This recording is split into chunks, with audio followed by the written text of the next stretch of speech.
Hey everybody, this is Rykard here again, and welcome to another narrated Pokemon Wi-Fi battle upload.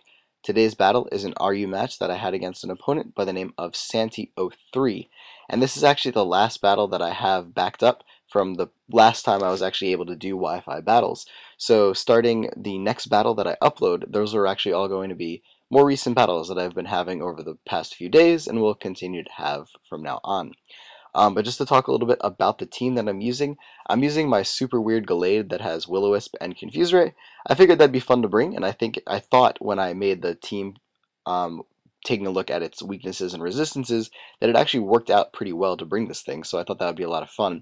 I'm also using a sub-Calm Mind Entei, which is pretty uncommon. You do see it every now and then, but it's not something that is as often seen as the choice band set, so I thought that was kind of cool to point out as well. But pretty much everything else on this team is pretty standard. I have defensive Tangrowth and Quillfish, Scarfed Rotom, and Life Orb Chinchino. However, my opponent decided to bring an entire team of powerhouse Pokemon that I just am going to have to figure out how to deal with. So let's see how that goes, and let's take a look into it right now. So to start things off, I decided to lead off with my Tangrowth, while my opponent decided to lead off with his Manectric. Now, me knowing that Manectric can easily pack Overheat or Flamethrower, I have to get out of there to not take a super effective hit. However, my opponent knows this, or knows that I know that, I guess, and just decides to go for Volt Switch right away as I switch out into my Gallade. Now, because he Volt Switched, he got to see what I switched into and goes into his Archeops, which is another huge threat to my Gallade and my Tangrowth. So I have to get out of there. I go into my Quillfish, get off and Intimidate on this Archeops, and then I'm able to basically live the Flying Gem boosted Acrobatics, which with about half health, which is pretty good. But knowing that an Earthquake is coming, I switch out into my Rotom to obviously be immune to it with the Levitate, and then go for Shadow Ball on the following turn, knowing that he could bring in Manectric, and obviously be immune to that with a Lightning Rod ability. But me knowing that Manectric really isn't going to be able to hurt my Rotom too bad, I decided to stay in and just go for another Shadow Ball. I assumed that I was obviously going to be faster than that, but at that point in the battle is when I realized that his Manectric is actually Scarfed. But me seeing the leftovers on this Hariyama and also seeing how well it took that Shadow Ball, I'm kind of thinking it's a more bulky variant, one with Force Palm and Whirlwind. As you see right there, he goes for the Force Palm, verifying that. But me now being able to pretty much wall this Hariyama completely, I decided to bring my Quillfish, get off and Intimidate on that so it doesn't do a lot of damage, and then go for Spikes on the following turn. However, because he got the Paralysis with Force Palm, I do get fully paralyzed that turn and am unable to set up the spikes. Now he actually predicts me switching out right here. I was actually more so predicting Taunt because I'm going to be slower than his Quillfish. He actually just goes for the Thunder Wave right there, which is really good for him because now my Tangrowth is paralyzed. However, I am able to threaten this thing out because Giga Drain, as you saw right there, is doing a ton of damage as he does set up a layer of Toxic Spikes and a layer of regular Spikes. Now the Toxic Spikes aren't a big deal because I have a Poison type in my own Quillfish, so that's not big of a problem, or that big of a problem, but I do just go for the Sleep Powder on the following turn, and then knowing he's probably going to switch out to something, I went for Focus Blast. I do actually pack Hidden Power Fire on this Tangrowth, but if he went into Archeops, I figured Focus Blast would have hit that as well pretty hard, so I figured that was the best option.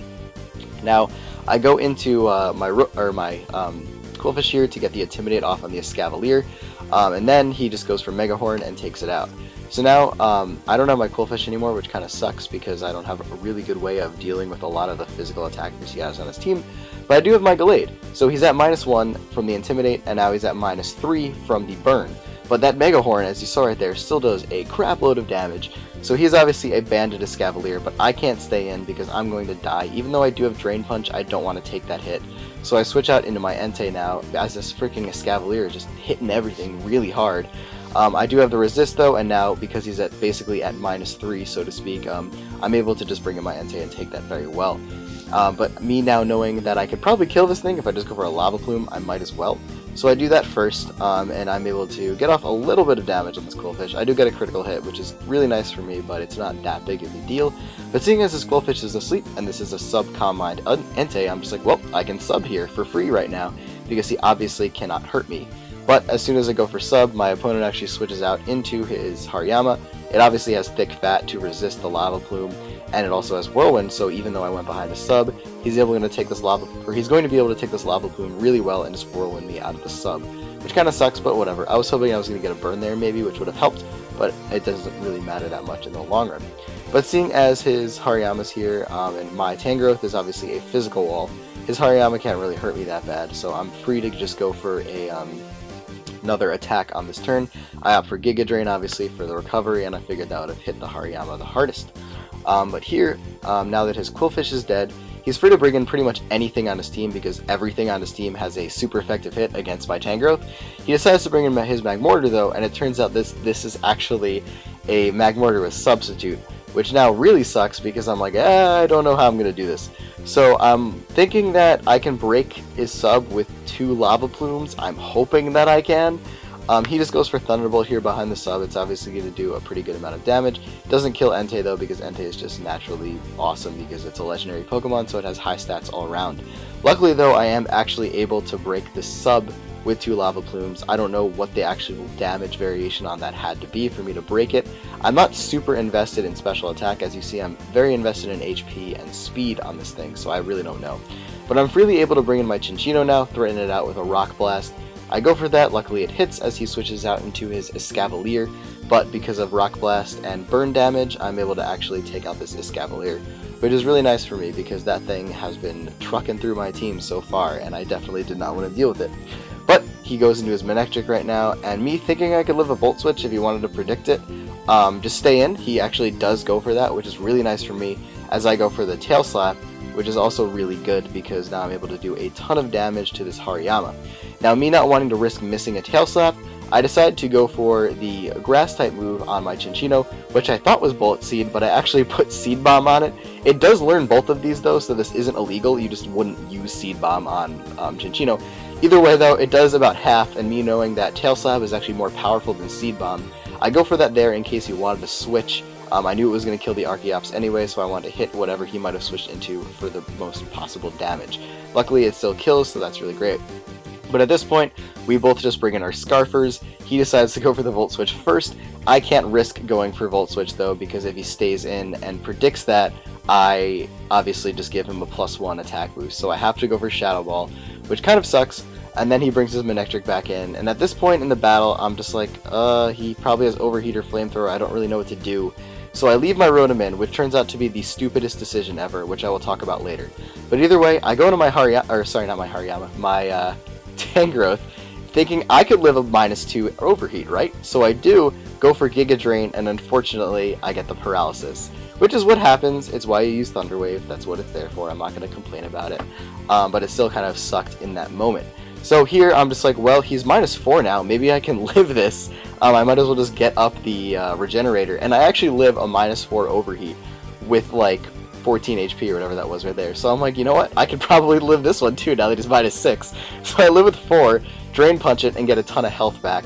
But unfortunately, that isn't going to matter at all, because he still has this Magmortar, which at the time I was doing the battle forgot about, honestly.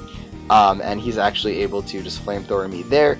And even though I can live a -2 Overheat from a Manectric, there is no way in hell I'm going to live a Flamethrower from a Magmortar. So unfortunately, that is the end of the battle for me. I take the loss there with my opponent getting the 1-0 victory. So it was really close and really awesome, and I thought that would be a really fun battle to upload as well. But just to talk a little bit about why I said leaving my Rotom in was the dumbest decision ever. I needed the Rotom to kill the Magmortar, and if I decided to just switch out into Gallade or something like that, I could have brought that in to take the Overheat, switched out into my Tangrowth, and just kind of hoped that I didn't get the Paralysis there. I would have been able to kill the Manectric with a Giga Drain, or even if he wanted to predict me just going for Giga Drain and he wanted to switch out, I could have also went for Focus Blast there. That would have been another option.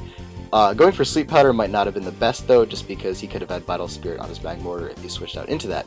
But either way, if I switched into Gallade to die, I did have a chance to win the battle, and I just forgot, or I just didn't think of that at the time, which means that I gave my opponent the victory there. So that kind of just goes to show you how important it is to make sure that you have calculated the last few turns of a battle, because those could be extremely crucial in whether or not you win or not. So I did have a chance, but unfortunately my opponent got the best of me there. So I just wanted to say thank you for the battle, Santi03. And I hope you all enjoyed this. Take care, goodbye, I'll see you all next time, and that is pretty much it for this video, everyone. So see ya.